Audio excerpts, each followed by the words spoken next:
नमः संस्कृताय मित्रों, स्वागत है आपका अपने YouTube चैनल संस्कृत मेधा पर। तो आज शाम को चंद्रयान 3 की सफल लैंडिंग हो गई है। सभी लोगों को कामनाएं कि आज पूरा देश गौरवान्वित है, क्योंकि चंद्रयान जो है वो दक्षिण पोल में 195 देशों में अपना देश प्रथम स्थान पर है। सर्वप्रथम भारत वहाँ पर लैंडिंग की है चंद्रयान 3 से।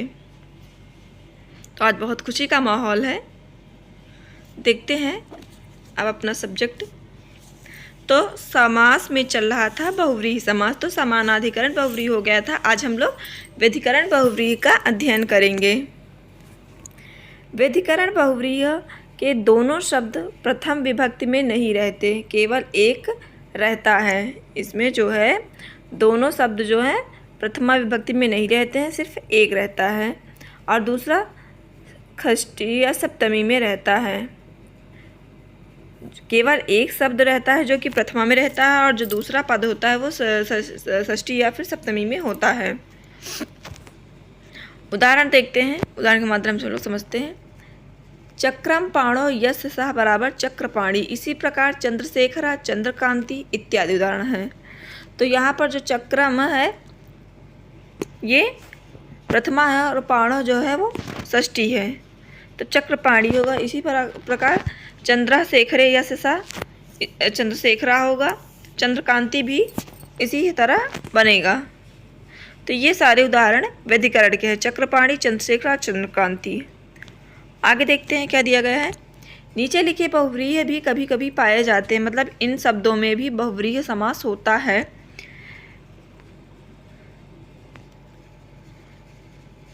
नयो अस्त्यर्थानाम वाच्यो वाचा उत्तर पदलोपा, अर्थात नय के साथ साथ अस अथवा अस के समान अर्थ रखने वाली धातुओं से भी बने शब्द, नय के साथ साथ अस अथवा उन अस के समान अर्थ वाली धातुओं से बने शब्द का तथा प्रादि उपसर्गों के साथ किसी धातु से बने शब्द का विकल्प से लोप हो जाता है और उनके इस प्रकार रूप बनते हैं।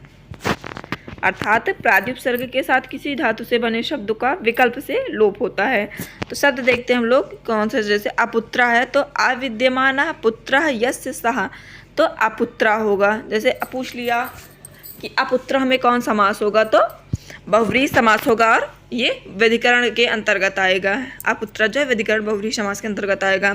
या फिर अपुत्रा भी होगा और अविद्यमान पुत्रा भी बनेगा, चाहे अपुत्र बोल दें या फिर अविद्यमान पुत्र पूछा जा सकता है। तो अविद्यमान पुत्र यस्य बराबर अपुत्र या फिर अविद्यमान पुत्र। इसी प्रकार उत्कट कंधरा जो है वो उद्गता कंधरा यस्य सः, अर्थात उत्कंधरा होगा या फिर उद्गत कंधरा होगा। विजीविता भी इसी भांति बनेगा। जैसे विगता जीविता यस्य सः, विजीविता भी बने, विजीविता या फिर विगत जीविता। और इसी के अंतर्गत आरोग्य, अनाथ, आभार्य, आक्रोध इत्यादि शब्द ये नई बहुव्रीहि के अंतर्गत आते हैं। अगला है तेन सह इति तुल्योगे, अर्थात सह और तृतीयांत संज्ञा। जैसे सीतया सह इति बराबर स सीता, अर्थात राम। स सीता में सीता और राम दोनों हैं, तो सह और तृतीयांत संज्ञा सीतया सह इति स सीता बराबर राम, आगे राम। सपुत्रा भी होगा, इसका सपुत्रा स सीता, ये सह के सह बहुव्रीहि जो सह के अंतर्गत आते हैं, सह तृतीयांत संज्ञा के अंतर्गत।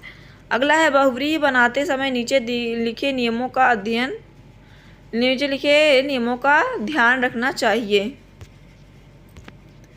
देखते हैं क्या दिया गया है।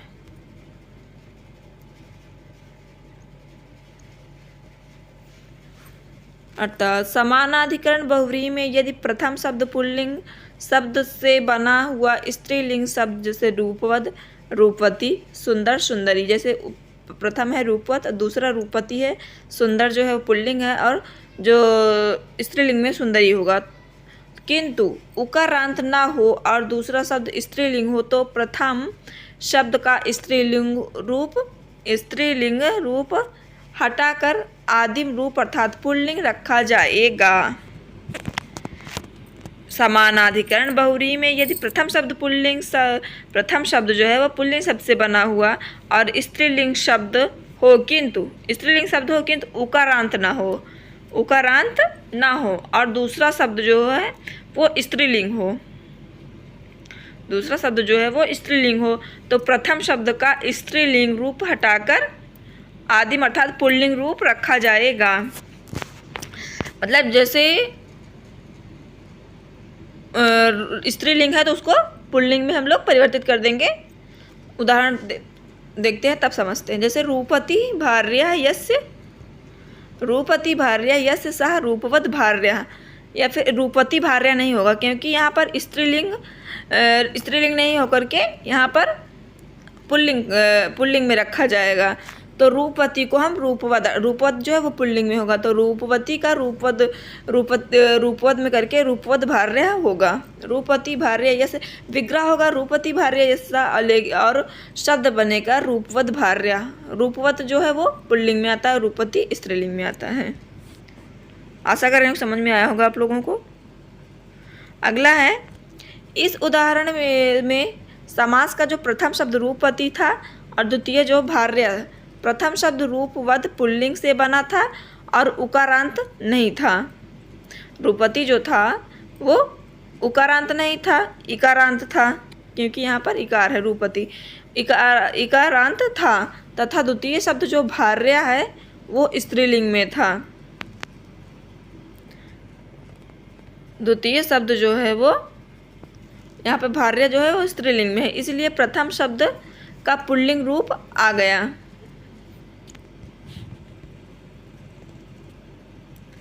आगे देखते हैं, चित्रा गावा यस्य सह बराबर चित्रगु, चित्रागु नहीं होगा। इसी प्रकार जरद भार्या भी होगा, चित्रा गावा यस्य सह चित्रगु होगा और जरद भार्या। परंतु गंगा भार्या यस्य सह गंगा भार्या नहीं होगा। गंगा भार्या गंगा भार्या होगा, गंग भार्या नहीं, क्योंकि गंगा भी स्त्रीलिंग है, क्योंकि गंगा शब्द किसी पुल्लिंग शब्द का स्त्रीलिंग रूप नहीं है। वो गंगा जो है वो पुल्लिंग शब्द का स्त्रीलिंग रूप नहीं है, इसलिए यहाँ पर गंग भार्या नहीं होगा, गंगा भार्या ही रहेगा। आगे है वामोरु भार्या, अर्थात इसका विग्रह देखते हैं। वामोरु भार्या यस्य सह, क्योंकि यहाँ पर जो प्रथम शब्द है वो उकारांत है, ये वामोरु ये उकारांत है, तो उकारांत है, आकारांत या इकारांत नहीं है, तो इसका वामोरु भार्या होगा। वामोरु भार्या यस्य सह वामोरु भार्या होगा। किंतु यदि प्रथम शब्द किसी का नाम हो, पूर्णी संख्या किसी का नाम हो, पूर्णी संख्या हो और उसमें अंग का नाम आता हो और वह इकारांत हो, जाति का नाम हो इत्यादि, अथवा यदि द्वितीय शब्द प्रिय आदि गण में पठित कोई शब्द या क्रम संख्या हो तो पूर्व पद का पुनवद भाव नहीं होता है। इसमें बताया गया है कि यदि प्रथम शब्द किसी का नाम हो, पूर्णी संख्या हो और उसमें अंग का नाम आता हो और वह इकारांत हो, जाति का नाम हो आदि, या फिर द्वितीय शब्द जो है वो प्रियादिगण में पठित हो, प्रियादिगण में पठित कोई शब्द हो या क्रम संख्या हो, तो वह पूर्व पद का पुंवद भाव नहीं होता है, अर्थात तो पुल्लिंग में नहीं होता है। जैसे दत्ता भार्या, जिसकी दत्ता नाम वाली स्त्री हो, तो यहाँ पर दत्ता जो है वो नाम है। पंचमी भार्या, तो ये पूर्णी संख्या हो गई, जिसकी पांचवी स्त्री हो। सुकेशी भार्या, सुकेशी अर्थात जिसकी अच्छे केशों वाली स्त्री हो, तो सुकेशी मतलब बाल, तो ये भी अंगवाचक हो गया है। और ये जातिवाचक शूद्रा भार्या, ये जातिवाचक हो गया। तो जिसकी स्त्री शूद्रा है, कल्याणी प्रिया यशसा कल्याणी प्रिया, अथवा या फिर कल्याणी पंचमी या सामता कल्याणी पंचमा। तो ये सब दिए गए थे उदाहरण कुछ जो बहुव्रीहि समास के आते हैं। दत्ता भार्या, पंचमी भार्या, सुकेशी भार्या, शूद्रा भार्या, इनमें परिवर्तन नहीं, पुंगवत भाव नहीं होगा। और इन सब में पुंगवत भाव हुआ है, जैसे चित्रगुह में और रूपद भार्या में, जरद भार्या में, इन सब में पुंगवत भाव हुआ है। अगला देखते हैं इनः स्त्रियाम का। यदि समास के अंत में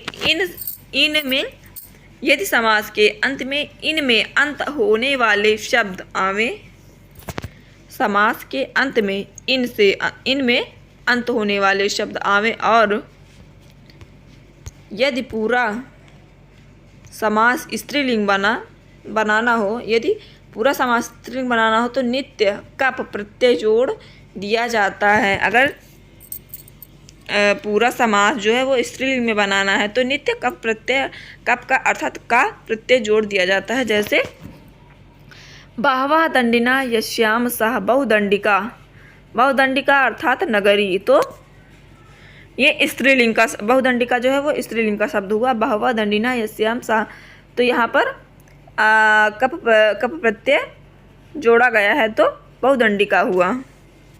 किंतु यदि पुल्लिंग बनाना हो तो कप जोड़ना या न जोड़ना इच्छा पर निर्भर करता है। तो बहुदंडिको ग्रामा बराबर बहुदंडी ग्रामा, बहुदंडिको ग्रामा होगा या फिर बहुदंडी ग्रामा होगा। आगे देखते हैं,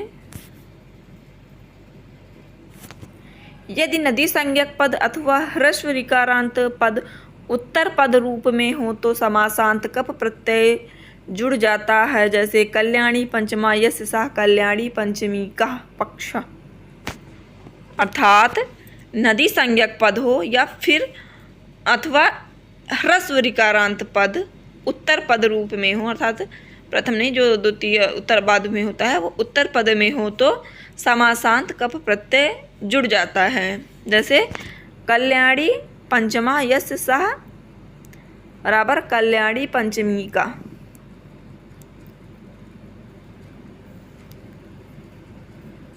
तो देखते हैं, ईश्वरः कर्ता यस्य सह बराबर ईश्वर कर्तृक अर्थात संसार, ईश्वर कर्तृका अर्थात संसार। तो यहाँ पर कर्ता में जो है वो कर्ति जो वो ह्रस्व ऋकारांत है, ये उत्तर पद हुआ। तो यहाँ पर कप प्रत्यय जुड़ करके ईश्वर कृतक का बना, ईश्वर कर्तृक का बना। और दूसरा उदाहरण है अन्नम धात्री यस्य सा, अन्न धात्रिका अर्थात पुरुष, अन्नम धात्रिका, धात्री जो है ये भी ह्रस्व ऋकारांत है और इसमें कप प्रत्यय जुड़ करके अन्य धात्रिका बना। तो कप प्रत्यय का पाका लोप हो जाता है, इस संज्ञा हो जाती है और का शेष बचता है तो अन्य धात्रिका होगा। इसी प्रकार सुशीला माता यशसा, सुशील मातृका, क्योंकि माता में भी ह्रस्व ऋकारांत आता है, मातृ बनता है तो ह्रस्व ऋकारांत आता है और माता जो है वो उत्तर पद भी है तो सुशील मातृका होगा अर्थात मनुष्य। रूपवती स्त्री यशसा बराबर रूपवत स्त्री कहा अर्थात मनुष्य। तो यहाँ पर स्त्री में भी ह्रस्व ऋकारांत शब्द है और ये उत्तर पद भी है। तो सुंदरी वधू यशसा सुंदर वधू कहा, तो अर्थात पुरुष। यहाँ पर भी कप प्रत्यय जोड़ करके सुंदर वधू का शब्द बना। अगला है उरस सर्पिस इत्यादि शब्दों के अंत में आने पर अनिवार्य रूप से कप प्रत्यय लगता है। यदि उरस और सर्पिस इत्यादि शब्द के हो और अंत में आने पर वो अनिवार्य रूप से वहाँ पर कप प्रत्यय जुड़ जाता है। यदि उरस और सर्पिस किसी पद के अंत में है तो वहाँ पर कप प्रत्यय नित्य रूप से जुड़ जाता है। तो जैसे उदाहरण देखते हैं, वीढ़म उरोह यस्य सः विढोरस्कः, ये बहुत इम्पोर्टेंट है। तो यहाँ पर जो उरस है, उरो है, ये उरस शब्द है। तो यहाँ पर कप प्रत्यय जुड़ करके विढोरस्कः बना, अर्थात चौड़ी छाती वाला। प्रियम सर्पिः यस्य सः प्रिय सर्पिकः, तो यहाँ पर सर्पिस शब्द भी उत्तर पद में अर्थात शब्द के अंत में सर्पिस आया है, तो इसलिए यहाँ पर कप प्रत्यय जुड़ करके प्रिय सर्पिष्कः बना, अर्थात जिसे घृत प्रिय हो, अर्थात जिसे घी प्रिय हो, घृत घी को कहते हैं। और अगला है, और किन अर्थों में भी बहुव्रीहि समास होता है, देखते हैं। जब बहुव्रीहि समास के अंतिम शब्द में अन्य नियमों के अनुसार कोई विकार न हो तो उसमें इच्छा अनुसार का प्रत्यय जोड़ सकते हैं। यदि बहुव्रीहि समास के अंतिम शब्द के अन्य नियमों के अनुसार कोई विकार वहाँ पर न उत्पन्न हो तो इच्छा अनुसार का प्रत्यय हम जोड़ सकते हैं। जैसे उदात्तम मनः यस्य सः उदात्त मनस्कः अथवा उदात्त मनः। अगर कप प्रत्यय जोड़ देंगे तो उदात्त मनस्कः होगा, अगर नहीं जोड़ेंगे तो उदात्त मनः होगा। इसी प्रकार महायशकः अथवा महायशा होगा, ये भी बहुत पूछा जाता है परीक्षाओं में, महायशकः या फिर महायशः। अगर कप प्रत्यय जोड़ देंगे तो महायशस्का होगा, और नहीं जोड़ेंगे, कप प्रत्यय नहीं लगाएंगे तो महायशा होगा। यह यदि विकल्प सिद्धि रूप है तो महादयसो यस्य सः ये होगा। अगला है, किंतु व्याघ्रस्य इव पादो यस्य सः व्याघ्रपात। यहाँ पर व्याघ्रपात का नहीं हुआ, क्योंकि समास का अंतिम शब्द जो है पाद दूसरे नियम से पाद हो गया और इस प्रकार शब्द में विकार उत्पन्न हो गया है। यहाँ पर दूसरे नियम से पाद हुआ है, तो इसलिए यहाँ पर विकार उत्पन्न हुआ, तो यहाँ पर व्याघ्रपात ही होगा, व्याघ्रपात का नहीं होगा। आगे देखते हैं, आपो अन्यतरस्याम, अर्थात यदि अंतिम शब्द आकारांत तथा टाबंत हो तो कप के बाद में होने पर इच्छा अनुसार आकार को आकार भी कर सकते हैं, अर्थात आकार को आकार कर सकते हैं। दीर्घ आ को ह्रस्व आ भी कर सकते हैं। यदि अंतिम शब्द आकारांत हो तो कप के बाद में होने पर इच्छा अनुसार अर्थात कर भी सकते हैं, नहीं भी कर सकते, अपनी इच्छा के अनुसार आकार को आकार भी कर सकते हैं। जैसे पुष्पमालाकः, पुष्पमालाका का पुष्पमालका भी होगा। अगर आकार दीर्घ आकार ही रहेगा तो पुष्पमाला का होगा, अगर हम ह्रस्व आकार करना चाहते हैं तो पुष्पमालका होगा। कप के अभाव में पुष्पमाला होगा, अगर कप प्रत्यय हम नहीं लगाएंगे तो वहाँ पर पुष्पमाला शब्द होगा। तो मित्रों, आज बहुव्रीहि समास समाप्त हुआ है। अब सारे समास हो गए हैं, अव्ययी भाव, तत्पुरुष, द्वंद्व और बहुव्रीहि। अब समासांत में कुछ सूत्र कुछ जो बचे हुए उदाहरण हैं, सूत्र हैं, उनका अध्ययन हम लोग अगले दिन करेंगे। आज के लिए बस इतना ही, फिर मिलते हैं अगली वीडियो में। तब तक के लिए धन्यवाद। अगर वीडियो पसंद आए तो please like share and subscribe करें। धन्यवाद मित्रों।